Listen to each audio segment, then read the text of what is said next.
radio station at antabayan po natin ang ating pong partner sapagkat sa ngayon po ay tayo nagsasagawa ng Voice of Youth training sa ating pong pamunuan sa Romblon Mission of the Seventh-day Adventist Church.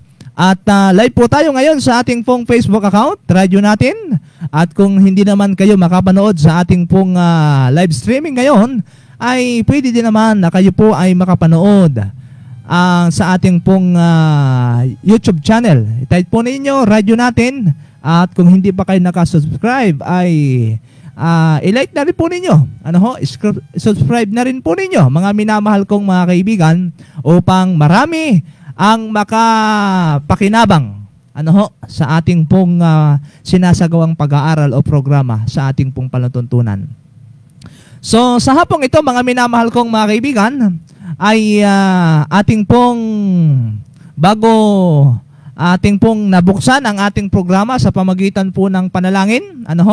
At bago tayo magpatuloy sa ating talakayan sa pagbati, sa pasasalamat sa ating mga mahal na mga sponsor, hayaan po ninyo na pakinggan po natin ang theme song ng ating pong programa ngayong hapon.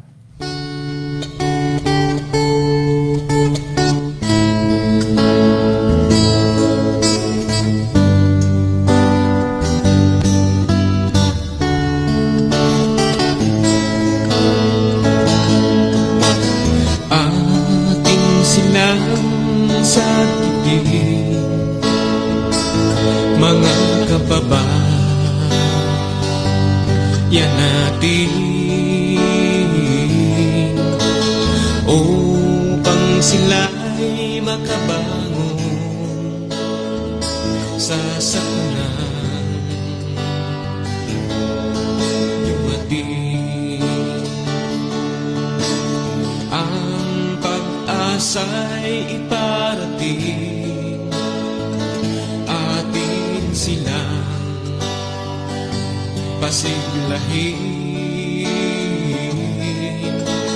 mga pagkain at gamot at damit ating iabot. Ang Diyos nawa'y huwag sisihin sa mga bagyong dumarating, pagkat siya lamang ang may hawak sa buhay at kaligtasan natin. Atin silang sagipin, mga kababayan natin, upang sila'y makabangon sa sakunang dumating. Sa paglubog ng araw, may bukas pang darating.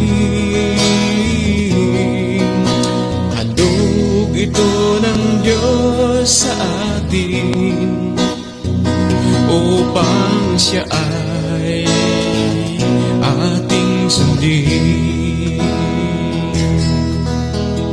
Ating silang sagipin,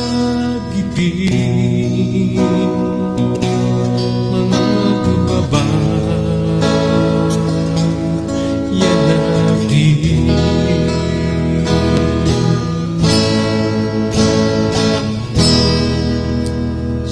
Salamat po ng marami, mga mahal naming mga kaibigan, sa awiting yan na layunin po ng programang ito ay sagipin ang mga taong nawawala ng pag-asa at maranasan ang ligaya ng buhay kay Kristo. Mga kaibigan, sa mga oras na ito, hindi po tayo nag-iisa sa ating pong palatuntunan, sa ating pong programa ngayong hapon. Kasama po natin ang ating father, ang ating puting pastor, Pastor Ricardo Riano. Magandang hapon po sa lahat. Kamusta po kayo, mahal na mga kaibigan at taga-subaybay dito po sa probinsya ng Romblon at sa naabot po ng ating palatuntunan. Narito naman tayo sa isang oras na talakayan at salamat po. Talaga naman na kayo ay hindi na nangwa na sumabaybay sa ating programang ito, Ligaya ng Buhay, dito po sa radio natin, 101.3 Udyungan. Welcome po. Salamat po, Pastor. At syempre mga kaibigan ay hindi po, may kasama din tayo ngayon, ano? Mga minamahal kong mga kaibigan, kasama natin ang ating kapatid. Oo, kasama natin. At ating pinapalakpakan, bago natin pakilala, pinapalakpakan natin ang ating mga viewers. At sa oras na ito ay pinakikilala ko po sa inyo ang ating pong isa sa bagong kapatid sa pananampalataya. Siya po ay isang bagong kaanib ng ating pong iglesia ng Seventh-day Adventist Church. At sa ngayon po ay kasama natin ngayon, walang iba kundi si Brother Mario Cuenca. Bati po kayo, mga brother po kayo. Bati kayo sa ating mga... Magandang hapon po at maraming salamat sa ating Panginoon. Lapit. Na habang tayo nakikinig dito sa ating radyo natin, maraming salamat po. Ayan. At isang pagbati po ang inyong narinig mga kaibigan at mga kapatid sa oras na ito mula kay Brother Mario Cuenca. At salamat po mga minamahal kong mga kaibigan sapagkat hindi na po tayo magpapatumpik-tumpik pa sapagkat ang oras natin ay napakatulin. Mamaya na lang tayo dadako sa mga pagbati, Opo. mga pasasalamat. At higit sa lahat ay sa ating pong mga mahal na mga kapatid na patuloy namang sila ay nagbibigay ng panahon at maging sa kanila pong mga suporta. Sa hapong ito, Brother Mario, Pastor, Opo. ay tayo po ay tutungo na sa ating paksa. Ng ating pong paksa ngayong hapon ay pinamagatang ang banal na espiritu at ang pagsunod. Ano kaya, Pastor, ang kaugnayan ng banal na espiritu at ang pagsunod? Isa po sa mga layunin ng Banal na Espiritu, tayo ay tulungan upang mahayag si Jesus ng lubusan sa ating mga buhay. Ang isa pang layunin ng pagpuspos ng Banal na Espiritu ay upang tumanggap ng kapangyarihan para magsaksi. Opo. At sa hapon nga ito, ating pag-aaralan ngayon kung paano natin may papahayag ang ating Panginoong Hesukristo sa sanlibutan.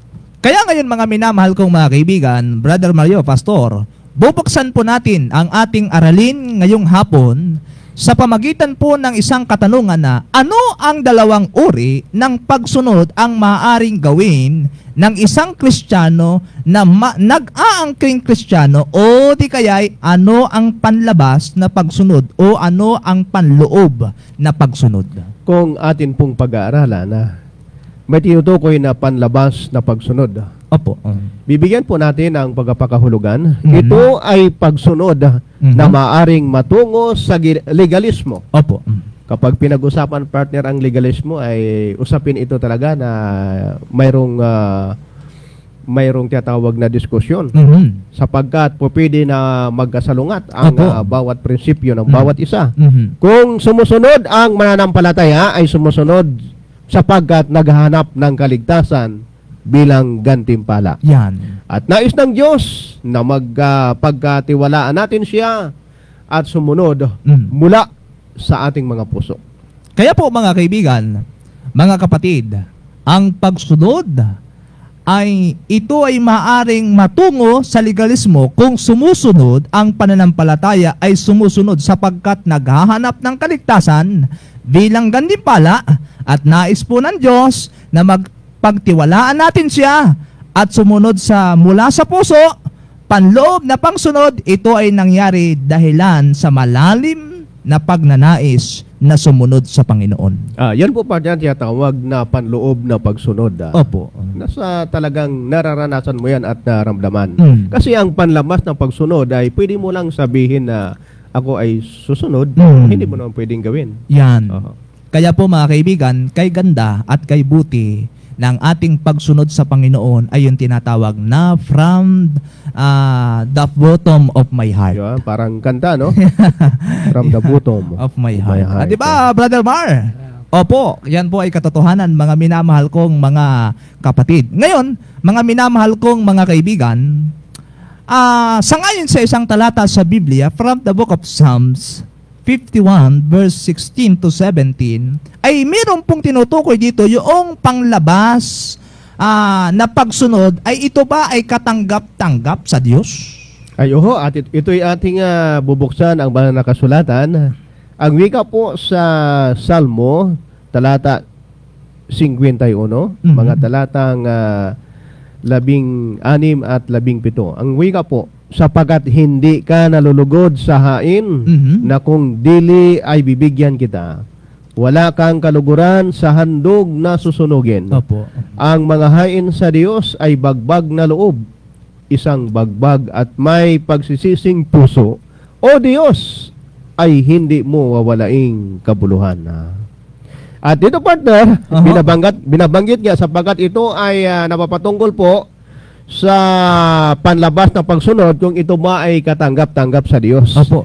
Ang wika po, kung walang pagsunod mula sa puso, ito ay hindi katanggap-tanggap sa Diyos. Ayan. At sa isang banda, mga kaibigan, ang bayang ito ay ginagalang ako ng kailang mga labi, datatwat ang kailang puso ay malayo sa atin. Ito yung pahayag ng aklat ng Mateos 15, ang talata po'y 8. Oho. Ay totoo nga naman, partner, sapagkat magiging walang kabuluhan yung panlabas na pagsunod, sapagkat karamihan sa ating mga kaibigan, dahil kapag nakasumpong tayo, ay kamusta? Ikaw ba'y nananampalataya sa Panginoon? Ay, uho. Ay, kapag ikaw ay nagbigay ng dahilan, o sige, Bible study tayo, ay umaayaw. Yan. Uho.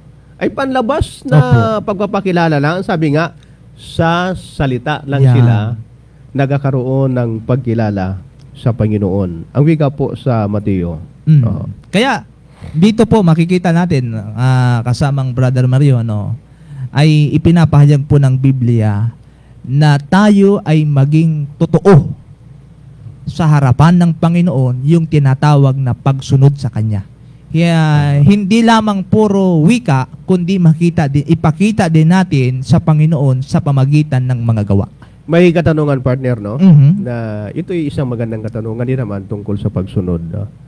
Anong pagsunod yung tiyatawag na talagang kalugod-lugod sa Diyos? Kay ganda ng katanungan, mga kaibigan, kapag ang isang tao po ay may tamang ugnayan sa Diyos, sa pamagitan po ng pagkapuspos ng banal na Espiritu, yung tinatawag na pagsunod ay lalabas mula sa puso. Kaya nga, kahit hindi ito iniisip, kahit ito'y hindi iniisip o kahit ito'y wala sa kanyang isip, mga minamahal kong mga kaibigan, ang tukso na lumalansang ay dumarating, ngunit ito'y pahihinain ng malakas na pagnanais na ilagay ng Diyos sa puso upang sumunod. Kaya doon po, mga minamahal kong mga kaibigan, sa tinatawag na anong pagsunod ang kalugod-lugod sa Diyos, ay napakalinaw dito na kinakailangan talaga kahit hindi naiisip pero nasa kanyang puso, kahit ito'y kanyang hindi, wala sa kanyang isipan, ay yun na yun kanyang lifestyle at ito'y magiging kalugod-lugod sa harapan ng Panginoon. At may malaking contribution po yung pagpuspos ng banal na Espiritu sa buhay ng tao. Opo. Ngayon, partner, ating babasahin ang isa sa mga talata sa Biblia na masusumpungan po sa aklat ng Hebreo. Ang talata ay 8, ang talata ay 10. Ganito po ang binabanggit sapagkat meron pong kaugnayan upang masagot ang katanungang ito. Sapagkat ito ang pakikipagtipang aking gagawin sa sambahayan ni Israel. Opo. Pagkatapos ng mga araw na yaon, sinasabi ng Panginoon, ilalagay ko ang aking mga kautusan sa kanyang pag-iisip at sa kanilang mga puso'y aking isusulat ang mga ito at ako'y magiging Diyos nila at sila'y magiging bayan ko. At dahil dito, partner, meron tayong i-consider na mga katanungan. Opo. Sa binanggit po na talata, ano ang ginagawa ng pagpuspos ng banal na espiritu upang ito ay mangyari? Ayan. Oho. Una po mga kaibigan, ito po ay hindi lubusang nangyayari nang tanggapin natin si Jesus. Sa pamagitan po ng tinatawag po na pagbabautismo sa tubig. Kaya nga po, mayroong pong binabanggit sa Apostol Pablo na dapat tayo'y patuloy na mapuspos ng banal na espiritu. Na kailangan upang patuloy na maisulat ang utos sa ating mga puso. Kaya nga mga minamahal kong mga kaibigan, napakalinaw po na binabanggit po ng ating pong pag-aaral upang magawa na tayo po ay mapuspos ng banal na espiritu ay hindi nagtatapos sa tinatawag na pagbabautismo sa tubig, kundi pinapayo ni Apostol Pablo na dapat ay tayo'y patuloy na mapuspos ng banal na espiritu at kailangan upang tayo'y patuloy na maisulat ang utos sa ating mga puso, Pastor. Wala na po, partner, yung dalawang tipan ng mga bato na kinasusulatan ng 10 kautusan, Brother Mar, kundi ito ay naka-inscribar na sa ating mga puso. Opo. Kaya maranasan mo yan kapag mayroong mga bulong ng tukso na gawin ito, ay meron kang pag-iisip. Yan po ang pagpuspos ng banal na espiritu na ito ay hindi mo pwedeng gagawin sapagkat iyong naranasan, naramdaman na ito ay mali sa kautusan ng Panginoon. Kaya po, binabanggit po sa Efesos 5:18, at huwag kayong magsipaglasing ng alak na kinaruruuna ng kaguluhan, kundi kayo'y mga puspos ng espiritu. Opo. Mabanggit natin, partner, si Brother Mar. Opo. Ay, itong taong ito ay lasinggo nung unang panahon. Binupuspos ka ng espiritu ng alak, Brother Mar, pero ngayon ay ikaw ay bagong nilalang kay Kristo. Ang ikaw po, mapupuspos ka na ngayon ng banal na espiritu. Ano ngayon ang masasabi mo tungkol sa pagbabagong buhay na napupuspos ka ng banal na espiritu, hindi na ng espiritu ng alak? Yan. Malaking bagay po. Siguro, medyo lapit-lapit natin yung ating, pwede natin namang alsin yung ating, yan. Para kitang kagwapuhan. Opo, sige po. Napakalaking bagay po nangyari sa akin. Buhat no, kay mabautismuhan no. Nawala lahat. Lahat ng bisyo nawala. Ay, nangyari sa akin. Lahat ng bisyo akin eh. Babae, sigarilyo, alak. Pero, laking pasalamat ko sa Panginoon Diyos nung siya makilala ko. At parang umasis ang buhay ko. Okay. Purihin ang Panginoon. Ayan. So, ibig sabihin, siyempre, doon sa ikaw ay matapos maipanganak sa tubig at espiritu, maraming tukso dyan. Ay, paano naman nagawa mo na maiwasan ang mga tuksong yan samantalang ikaw ay tumanggap sa Panginoon? Ay, nung una ay parang nakita ko sa kanila. Ang sabi ko, pagka ako tinutuyan nila, hindi naman ako tinutuyan nila, kundi ang Panginoon Diyos. Yan. Siyempre kuko na nila. Kaya sabi ko, ati ayaw sila, ako namin nasa Panginoon Diyos. Sumama na ako sa kanya, pinadala ko ng aking buong sarili, ang aking pagkatao, ang aking puso. Kaya dalangin ko, huwag na sana uli ako matukso sa bandang uli. Yan. So, patuloy ko na yung kabutihan na nangyayari sa akin. At mangyayari lamang yan, Brother Mario, kung araw-araw hilingin natin na tayo'y araw-araw mapuspos ng banal na espiritu. Okay lang sa iyo ngayon, Brother Mar, na okay. Ikaw ay nawala ng mga kaibigan? Ay, pwede naman. Pero, lalo naman daw may mga kaibigan ko ngayon. Okay. At ang masarap na magiging kaibigan ay ang Panginoong Hesus, di ba ba? Partner, Opo. ngayon po ay magpapatuloy tayo. Salamat, Brother Mar. At isa po sa binabanggit ng propetisa ng ating Panginoon, si Mrs. White, na papaano po niya inilarawan yung salitang ang panloob na pagsunod na nagmumula sa araw-araw na karanasan ng pagpuspos ng espiritu. Yung panloob na pagsunod, partner. Paano ito binibigyang diin o pahayag ni Mrs. White. Yan. Oo. Buksan po natin ang isang aklat. Sa aklat po, ang pangalan po ng aklat na ito ay The Desire of Ages, pahina 668. Aha. 668. Na merong pong binabanggit dito, mga minamahal kong mga kaibigan, nang sabi po ay ganito: ang lahat ng tunay na pagsunod ay mula sa puso. Aha. Ito ay gawain sa puso, kasama si Kristo, at kung ating pahihintulutan, sasanib siya sa ating isipan at layunin. At binabanggit na patuloy na kung ito ay sasanib sa ating isipan at layunin, na ang ating puso at isipan ay sasang-ayon sa kanyang kalooban, na kapag tayo ay sumunod, ating ginagawa ang ating sariling kagustuhan. Kaya po mga kaibigan, ang kalooban na pinuno at binanal ay malulugod sa paggawa ng kanyang paglilingkod kapag ating nakilala ang Diyos na ito ay ating pribilehiyo.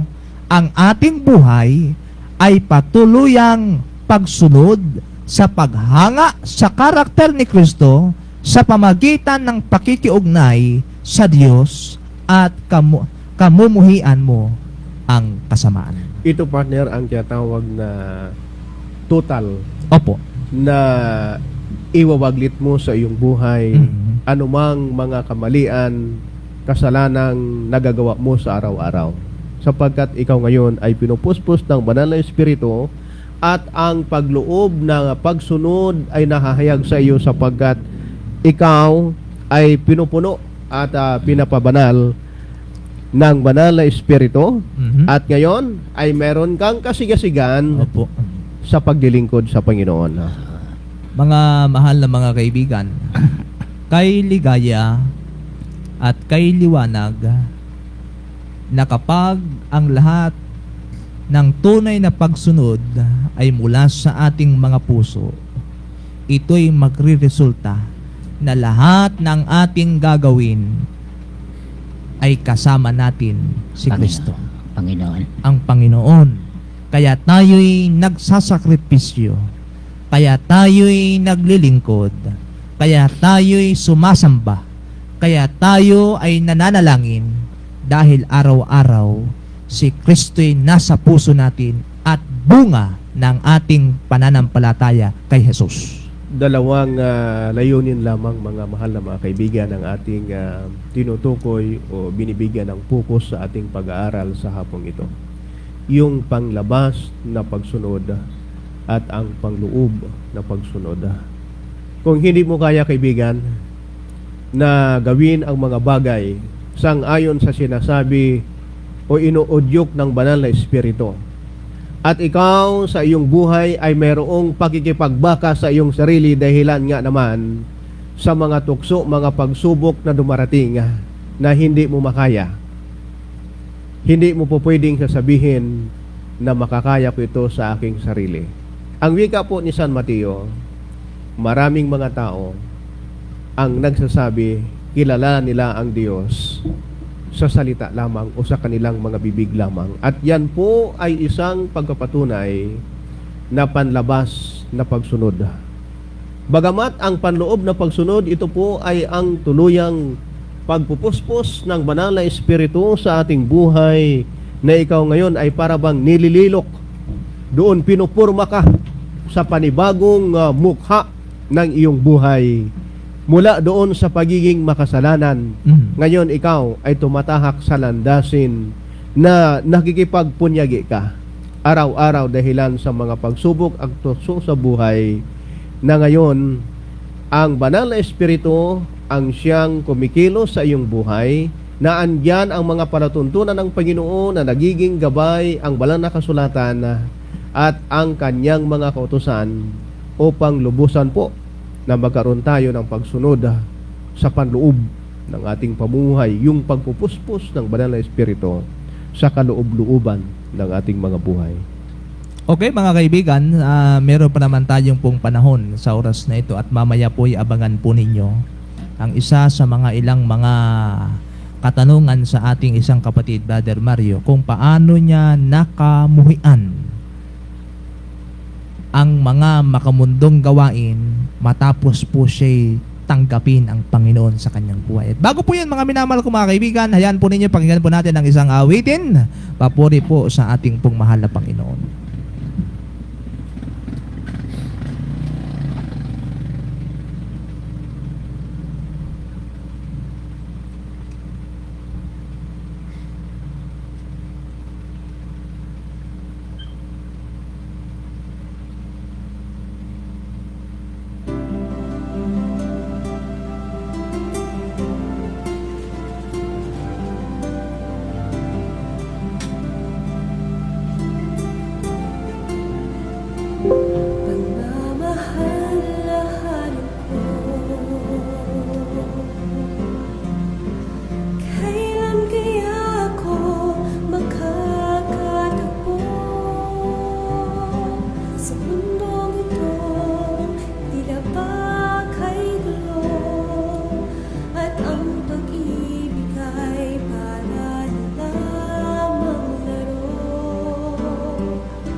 Okay, mga kaibigan, patuloy po kayong nakikinig sa ating pong palutuntunan, radyo natin 101.3. At siyempre po ay sa programang Ligaya ng Buhay Ministry. Welcome po ang lahat mga kaibigan, purihin po ang Panginoon sa diwa ng awit. At sa ngayon mga kaibigan, ay ipaglingkod po natin sa isa nating kapatid na kasama natin ngayon, Pastor, Apo. kung paano niya nakamuhian ang mga makamundong mga gawain matapos siya'y tangkapin ang Panginoon sa kanyang buhay sa pamagitan ng bautismo sa tubig at ng banal na Espiritu. Brother Mario. Maraming salamat po. Purihin natin ang Panginoon Diyos. Opo. Kasi nang ganito nangyari nung pagkabautismo sa akin, halimbawa ngayon, kinabukasan may pumasok na kagad sa akin. May nagtanong Opo. na sabi sa akin, alin ang una mong minamahal? Ang sarili mo, ang Panginoon Diyos. Pinali ko sa kanya ang tanong, ay ikaw, una daw niyang mahal ang Diyos. Sabi ko, hindi, sinungaling ka. Sabi ko, unang mahalin ang sarili mo dahil ang Diyos ay sa iyo nananahan sa buhay mo. Opo. Ay ngayon, ay kung nagsinungaling ka, minahal mo ang Diyos, wala naman sa kalooban mo, wala sa puso mo, Opo. paano mananahan sa iyo, Panginoon Diyos, sa puso mo? Ay makasalanan ka. Opo. Kaya sabi ko sa kanila, kung gusto niyo, hindi ko naman kayo kinukon. Sumama kayo sa amin. Hindi ko kayo pilit-pilit, pero subukan lang niyo, ikako. At nang para maunawanin niyo naman yung aking pinukuan. Sa inyong kalalagayan, Brother Mario, nung kayo ay bago matapos tumanggap sa Panginoon, ay merong bang mga tukso? Merong bang mga karanasan na kung paano ay kay hirap at pinipilit nyong kamuhian ang mga makamundong mga gawain? Ay marami, mapakaraming tukso sa akin. Sige nga po, ano po yun? Dumala sa akin ang dadaan ako. Sasabihin sa akin, ay, pare, dan muna, uminom ka. O, sabi ko, hindi na ako nainom ngayon. Opo. O, ay, isang babae, nagtataas na sir sa akin, para lang maging kainuman. Pero ang ginagawa ko, sabi ko, wag, hindi na ako kaya tukso sa bagay na yan. Hindi ko na sasabihin ang pangalan, pero naroon din sa Maravilla yun. Ay, ginawa ko na po talagang, pero, ang sa sarili ko, naging makasalanan din ako. Tumingin din ako eh. Pero, hanggang hindi ko kinuha sa kanya. Para makatagay lang ako, parang tinataas niya yung kanyang surta. At yun ang ginawa ko, sabi ko, ay, hindi ko na talaga kaya yan. Tapos pagdating ko ulit sa isang inuman, sabi sa akin, ay, pare, minom ka muna. Nagbago ko na, ako hindi. Kasi sabi sa akin, ay, di ko nga yung muna, hindi magpainom. At di dumukot ako, binigyan ko na 100. O, ito 100. Bumili kayo ng inyong inumin, huwag na lang niyo ko pa inumin. Bukas sa lahat tayo magpulong uli.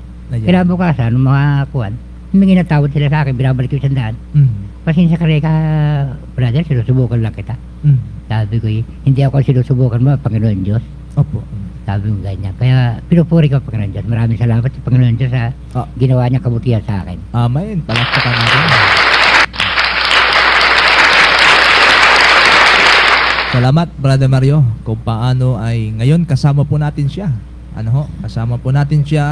Kasama po natin siya sa iba't ibang paraan ng paglilingkod. Kahit na umulan, maputik man, bumagyo man, ay ayos lang. At sa ganun ay siya ay patuloy na nananalig at nanghahawak sa mga pangako ng ating Panginoon. Pastor? At bukas nga, partner, ay di ba, pagsisimula naman ang gawain sa lugar ng pagsangahan. Opo. At kasama itong ating mga kapatid na ito. At tunay nga, itong tiyatawag na nararanasan na ang panloob na pagsunod. Opo. Sapagkat ang pagkilos ng Santong Espiritu ang siyang naranasan ng bawat isa sa mga kapatiran. Yan. Kaya po, walang ibang dahilan. Wala namang dahilan na tayo ay tumanggi ko kapag ang banal na Espiritu ang siyang tumawag na sa atin, sapagkat meron pang panahon. Isipin mo natin, mahal na mga kaibigan, ang ating buhay ay maikli lamang sa lupang ito. Kailan pa ang panahon para tayo gumugol ng mga makabuluhang mga bagay sa paglilingkod sa Panginoon? Kailan pa? Doon ba sa panahon na ikaw ay nakaratay na sa banig ng karamdaman, na wala ka namang magagawa doon eh? Ano pang gagawin mo? Wala na. Samantala ngayon, nasa tayong malalakas, mayroong gandang kaisipan, may mga resources tayo. Ito na ang tamang panahon. Okay po. So, ngayong hapon mga kaibigan, merong isang katanungan, Pastor, na bago mapuspos ang isang tao ng banal na Espiritu, ano po ang dapat gawin ng isang tao, ano ang dapat gawin ng isang tao muna, tama, ano yung tama na dapat niyang gawin bago siya ay mapuspos ng banal na espiritu? Napakagandang katanungan at ito'y para din naman para sa lahat mga kaibigan. Ang Oho. sabi po, kapag ang isang tao Mhm. ay may tamang ugnayan, Mhm. yung salitang tamang ugnayan sa Mhm. Diyos sa pamagitan ng pagpuspos ng banal na espiritu. Mhm. Oho. Ang wika nga, kahit na hindi mo ito iniisip, ay Oho. kusang darating sapagkat talaga naman nagamanihar na ang banal na espiritu sa iyong buhay. Ayan. At ito yung tinatawag na pagsunod na katanggap-tanggap sa Diyos, yun talagang nagmumula Mhm. sa ating mga puso. Ayan. So, napakaganda mga kaibigan na para tayo ay mapuspos ng banal na espiritu ng ating Panginoon, ay araw-araw naway ang ating dalangin magkaroon tayo ng tamang ugnayan kay Kristo, at ang resulta nito'y adlaw-adlaw sa ating mga kinabuhi, mapupuspos tayo ng kapangyarihan ng banal na espiritu. Kaya po, wala tayong ibang gagawin kundi ang pahintulutan ang banal na espiritu na isulat sa ating mga puso ang kanyang kautusan. Kaya po, wala rin tayong ibang gagawin kundi ang patuloy na hilingin ang pagpuspos ng espiritu sa ating buhay araw-araw. Kaibigan, katabi mo ba ang iyong mahal sa buhay? Katabi mo ba ang iyong partner sa buhay? Katabi mo ba ang iyong mga mahal sa buhay? Kaibigan, mga anak, manalangin kayo sa Panginoon. Idalangin nyo na patuloy na mapuspos tayo sa bawat araw ng banal na espiritu ng Panginoon. Idalangin nyo rin. Isulat nyo rin.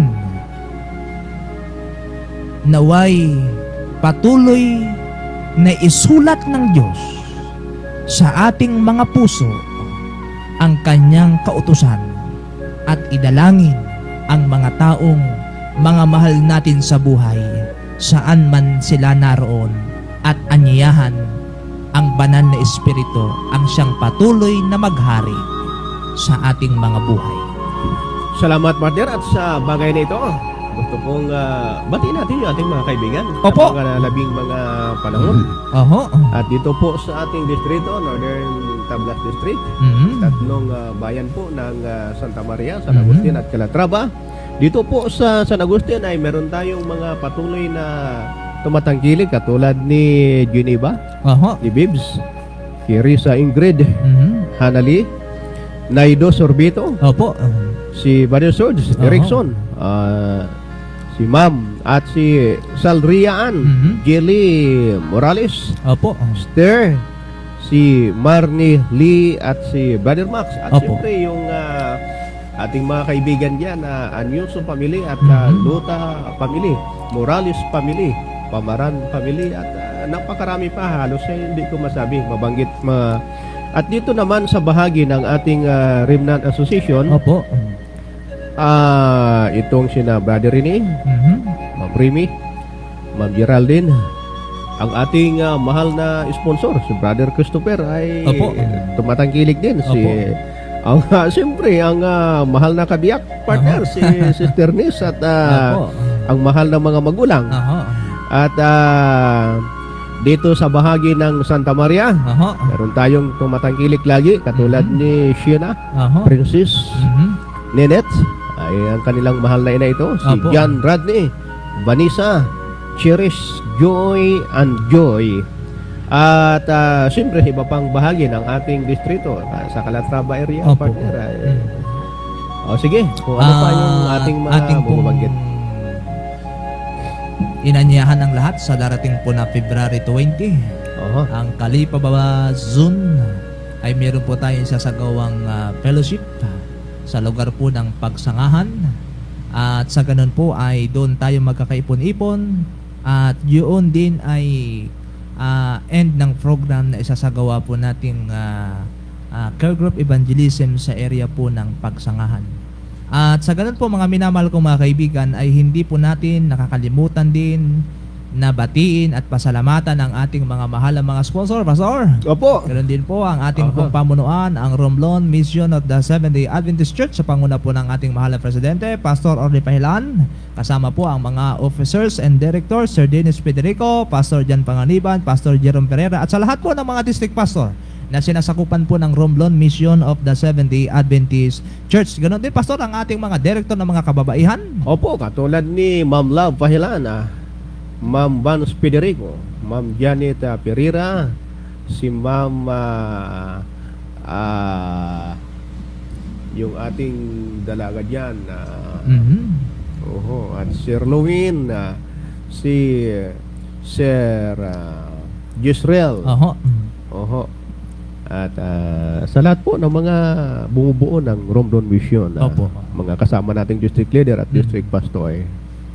At pinasasalamatan din natin ang ilan natin mga kapatid na patuloy pong sumusuporta. Brother Ariel Ponte, Pastor Rica Triano, Mr. and Mrs. Chisi Padre Lagaw, Ma'am Nalin Butin, Ma'am Susan Dayok, Ma'am Melissa Palcotela, Brother Bongbong and Ma'am Luistro, Willie and Salim Molena, Brother Rene Pames, Ma'am Lumi de la Cruz, Ma'am Ruby Maestro, Sir Bernie Fidakan, Sir Boyser Fidakan, sa iglesia po ng Pangulo Seventh-day Adventist Church. Ganoon din po kay Mr. and Mrs. Wally Anyuso. At ang ating kaibigan din, Ma'am Ami Magante, Apo. Sir Chris. Opo. Magandang hapon po sa inyo. At ganoon din na hindi natin nakakalimutan kay Ma'am Tintin sa Libyo. At salamat po mga minamahal ko mga kaibigan sa inyo pong pagtakinig, sa inyo pong mga panalangin, sa inyo pong mga suporta. Bagaman marami po ang ating mga master list na mga pangalan ay hindi po sapat at nagiging sapat sa pamagitan po ng panalangin. At sa ngayon po mga minamahal ko mga kaibigan ay ang oras po natin ay 4:55. We have 5 minutes, Pastor, to end the program this afternoon. But I give the privilege, Brother Mario, meron siya sigurong mga gustong sabihin o pasalamatan o mensahe sa ating mga kaibigan. Maraming salamat po ay pinasasalamatan ko higit sa lahat sina Sister Maylin, Sister at saka si Brother Sher. Maraming salamat po at saka po sa aming nagtatangkilik na si Brother Joe at saka si Pastor. Maraming salamat po. Maraming salamat sa Panginoon. Yan. Alam niyo po mga kaibigan, siya ay bago pero hindi siya umatras na humarap sa atin ngayon.